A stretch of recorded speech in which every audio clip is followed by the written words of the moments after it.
இன்றைக்கி கிச்சன் எல்லாம் க்ளீன் பண்ணிட்டோம். கிச்சன் அன்றைக்கி பார்த்தீங்கன்னா சாப்பாடு வச்சுட்டேன். சாப்பாடு தான் செய்ய போகிறோம். சாப்பாடு வச்சுட்டேன். என்ன சாதம் செய்யலான்னு தெரியல. ஒரு அடுப்பில் சாதம் வச்சாச்சு. இன்றைக்கி ரசம் வச்சிடலான்னு புளியெல்லாம் ஊற போட்டாச்சு.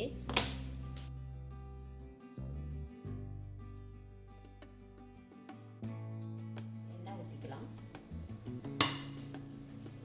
கடுகு போட்டுக்கலாம். கருவேப்பிலையும் மிளகு ஜீரகம் பூண்டெல்லாம் நசுக்கி வச்சுருக்கோம். அதையும் போட்டு கருவேப்பிலையும் சேர்த்துக்கலாம். குக்கரத்தில் ரசம்லாம் சீக்கிரமாக வச்சு முடிச்சிடலாம். ரசம் வேலையை முடிஞ்சிருச்சு. சுத்தமாக தாளிச்சாச்சு.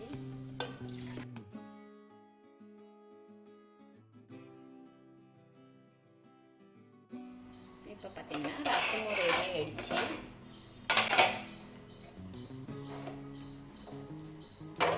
எண்ணெய் ஊற்றிக்கலாம். ஒரு பெரிய வெங்காயம் வெட்டி வச்சுருந்தேன். இதையும் சேர்த்துக்கலாம். இஞ்சி பூண்டு பேஸ்ட்டு சேர்த்துக்கலாம். ஒரு ஸ்பூன். ஒரு தக்காளி சேர்த்துக்கலாம்.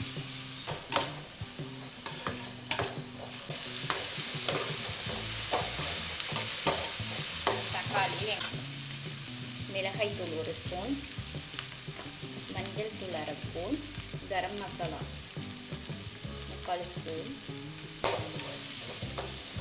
சிக்கன் கழுவி எடுத்து வச்சுக்கோம். இதையும் இதை கூட சேர்த்துக்கலாம்.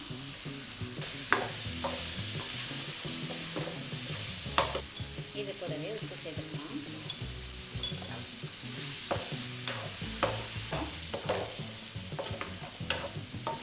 இப்போ மல்லி இலைகளை சேர்த்துக்கலாம். இந்த மேலேயே இது நானே வீட்டில் ரெடி பண்ணேன். கரம் மசாலா. இது கூடவே கொஞ்சமாக தண்ணி சேர்த்துக்கலாம்.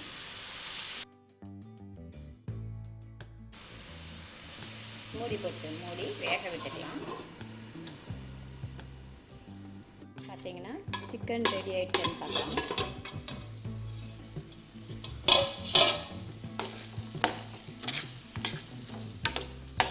சூப்பராகவே ரெடி ஆகிடுச்சு. இப்போ பார்த்தீங்கன்னா சிக்கன் ரெடி ஆகிடுச்சு. இன்றைக்கி பார்த்தீங்கன்னா சிக்கன் வேலையும் முடிஞ்சிச்சு. சிக்கன் வறுத்தாச்சு, ரசம் வச்சாச்சு, சாப்பாடு செஞ்சாச்சு.